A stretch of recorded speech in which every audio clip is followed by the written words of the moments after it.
R you mad or what? या वर्षीच्या प्रॉफिटमध्ये फक्त 2% ग्रोथ झाली आहे हे अनंताने सांगताना लाज कशी वाटत नाहीये? Shut up! तुझ्या बापाकडून पैसे आणते का रे?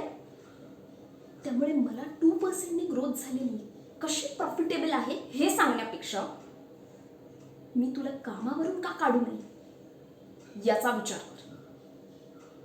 पुढच्या 10 मिनिटात मला ते कारण सांग.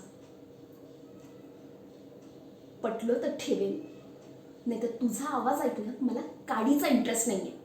You moron. नॉनसेन्स. मी सांगितलं अगदी तसंच आहे ना?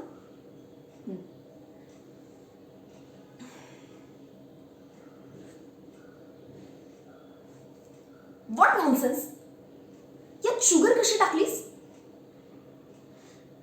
एवढी वर्ष माझ्याकडे काम करतेस, तुला माहित नाहीये का? I hate sugar. गोड बोलणं आणि गोड खाणं मला पचत नाही. माझं डाएट बिघडतं. काय चुकून घडलं? ओ सॉरी, म्हणजे मला खरंच माहीत नव्हतं तुझ्याकडनं हे चुकून घडलंय. मग हे आधी सांगायचं ना वेडी. मग आता मी साफ करून देऊ तुझे कपडे? नको? बरं मग जा तू. अच्छा ऐक ना, माझा डॅडा मला नेहमी सांगायचा की चूक घडली असेल ना तर शिक्षा द्यायची, म्हणजे कसं ती व्यक्ती ती चूक पुन्हा कधीच करणार नाही. व्हॉट्स आहे देऊयात तुला शिक्षा?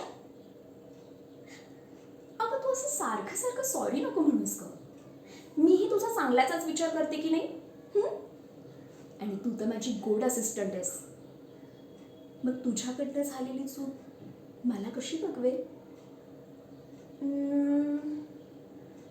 एक काम कर, तुझ्याकडनं चुकून साखर पडली ना माझ्या ज्यूसमध्ये, मग आता मुद्दामून साखरेचा डबा खोलायचास आणि पुढच्या अर्ध्या तासात चुकून संपूर्ण डब्बा संपवायचास. याने काय होईल माहितीये? एकतर तू सगळी साखर खाऊन संपवशील, त्यामुळे घरात साखरच उरणार नाही. आणि मग तू माझ्या ज्यूसमध्ये चुकून साखर टाकण्याचा प्रश्नच उरणार नाही. याचाच अर्थ काय? चूकच होणार नाही. Is that clear? Is that clear?